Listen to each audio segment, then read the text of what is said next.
Welcome back. It's A is for Alcoholic here, John Staley.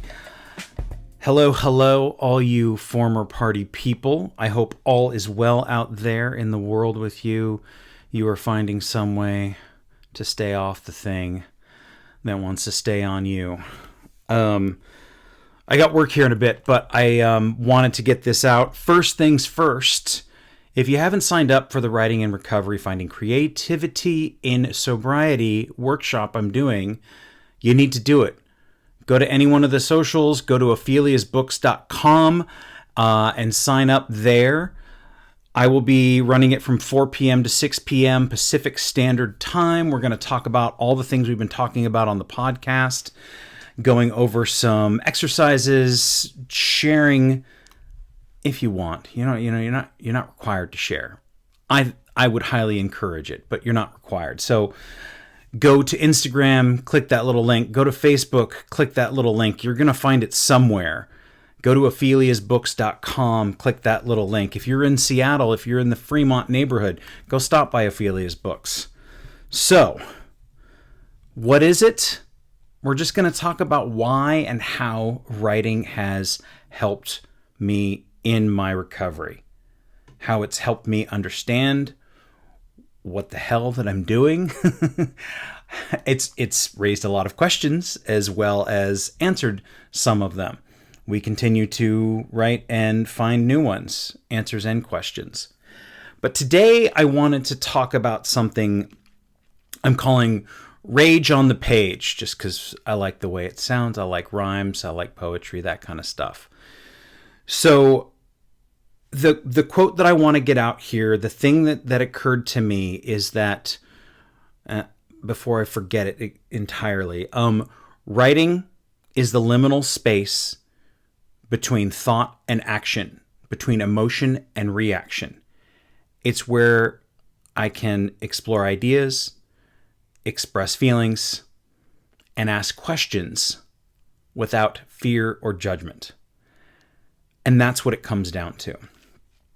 So the other day, I have this problem with future tripping. I don't know if you've heard of it. I don't know if you deal with it, but I will literally take something that happens and I will play it out for sometimes 10 years in advance.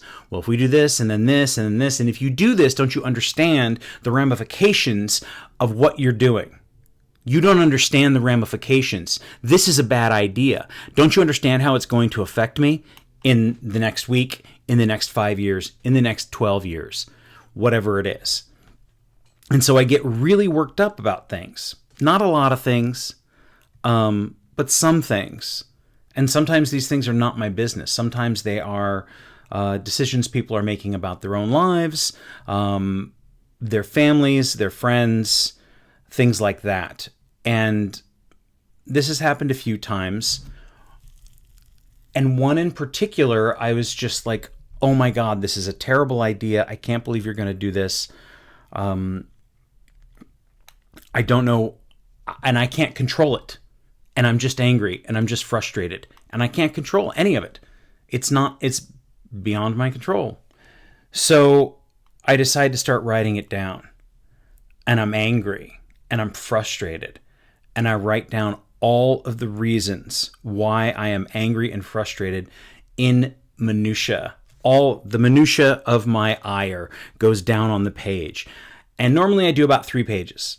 And I think this one might have gone to 4, And in the process of doing that, I felt all those feelings of anger, of frustration, of not being heard, of not being listened to, of people doing the world not listening to me, being a perfect man in an imperfect world, right? If only they would listen to me.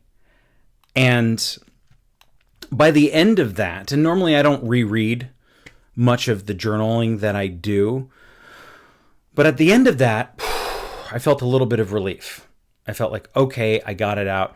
And as I was rereading it, I was like, my God, what am I so angry about? Okay, well, I mean, these are things, and maybe this might happen, and maybe this might happen, but it's not happening now, and it's not happening today.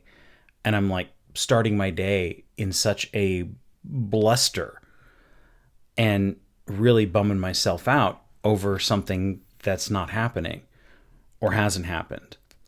And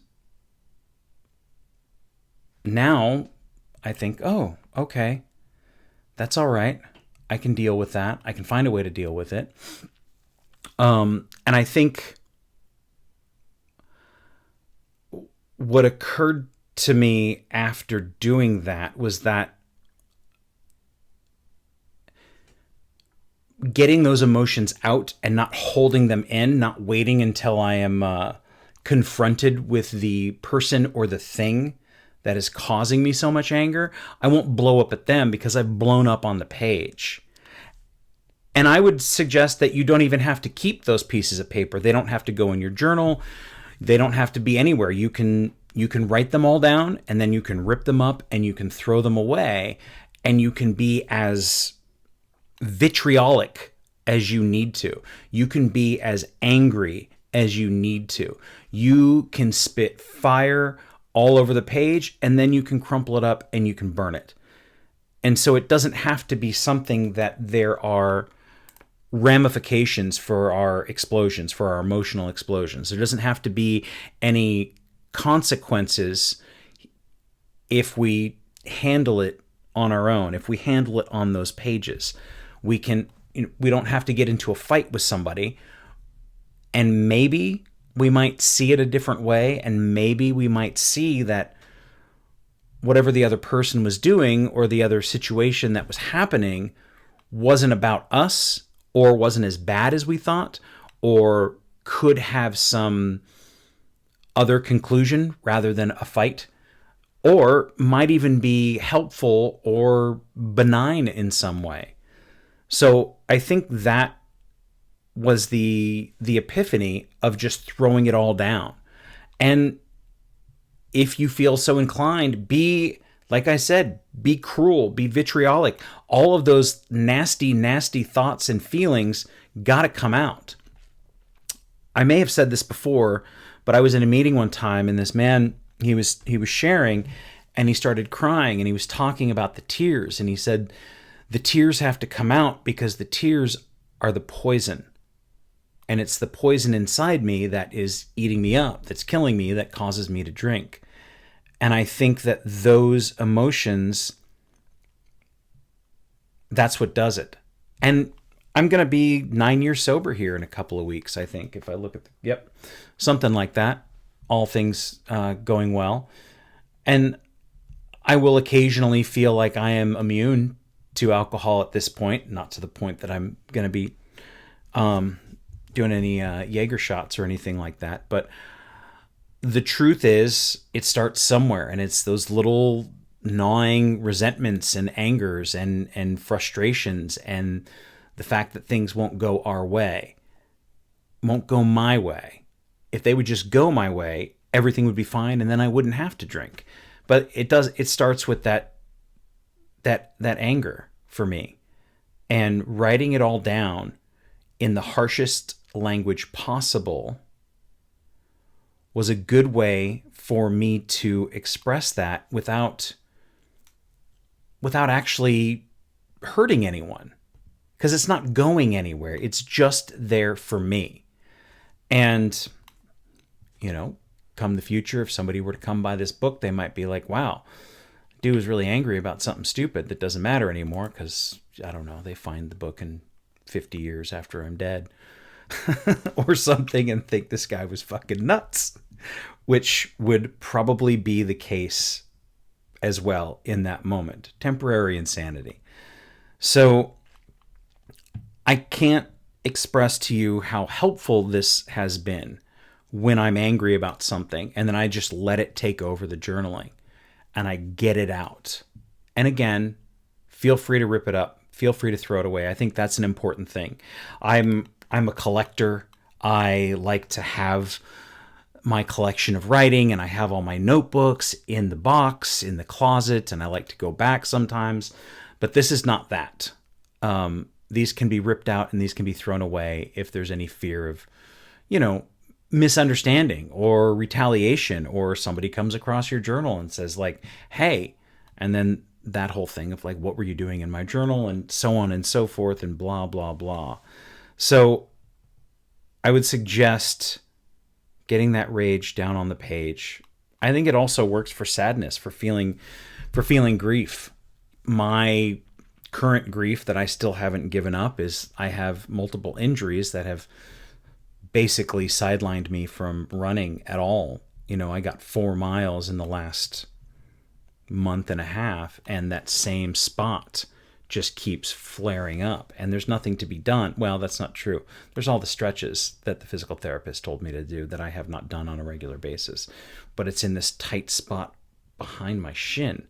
Anyhow, I had a little bit of a breakdown the other night, and I'm talking to my girlfriend, and you know, just the grieving process of losing something that was so important to me, that was so it just helped me deal with all kinds of shit. It's not there. Not now, maybe later, maybe never.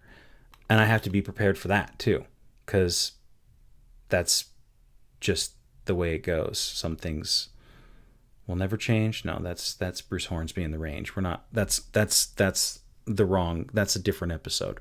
We'll talk about Bruce Hornsby later on. We probably never will. But if we do, it will be later, not now. So grief is another one. The sadness, the pain, sadness, anger, all of those things that are so easy to bottle up and hold down. We've trained ourselves real good for a long, long time to keep that shit down. And it's not helpful. You know it. You already know it. So, I mean, maybe we go to the gym and we try to work it out, or maybe we explode on people and we have anger issues, even though we're sober, not drinking, whatever.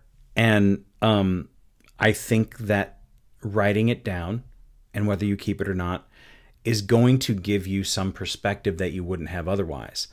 And at the very least, you get to have them all. You get to have all the shitty emotions you want. And there's a the bar is low. That's not the phrase I'm looking for. You know, it's just the it's a low cost, like low stakes. Low stakes. That's what I'm looking for. So low stakes, because like you're just sitting there by yourself with a notebook, piece of paper, Post-it note, whatever, back of an envelope, and then you can just throw it away. Soak it in water, burn it. Don't burn it if you're in California, or don't burn it. Just rip it up, throw it away, shred it. Yeah, we don't need any more fires.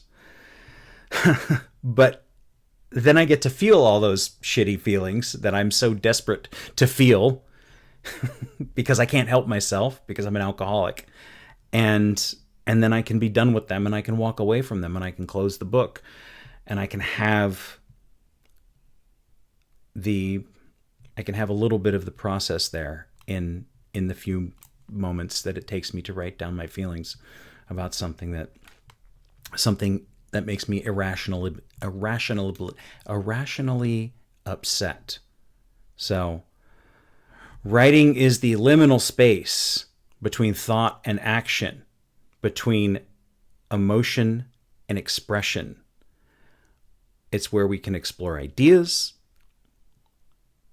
express feelings, and ask questions without fear or judgment. All right, that's all I got for you today. I got to go to work. Again, if you're listening to this and you haven't signed up for the workshop, if it's Friday, June 20th, 2024, or Saturday, June 21st, 2024, or even Sunday morning, June 23rd, I don't know, I got the dates, whatever dates I said. If it's Friday, Saturday, Sunday, and you haven't signed up, go sign up. opheliasbooks.com. Go at A is for Alcoholic Facebook page, Instagram page. If you want, it will be in the notes of the show. If you're watching this on YouTube, go down there and click on it, and let's do it. I've waived all the fees. It's free. I mean, my Venmo will be there. You can pay what you want. It's like, throw $1 in the hat, whatever, or nothing. I don't want you to feel inclined to not show up because you feel like you have to give me any money. So I will see you Sunday, June 23rd, 4 p.m. Pacific Standard Time online. I will talk to you later. More to come. Writing recovery. Get it out on a piece of paper, throw it away, and be done with it.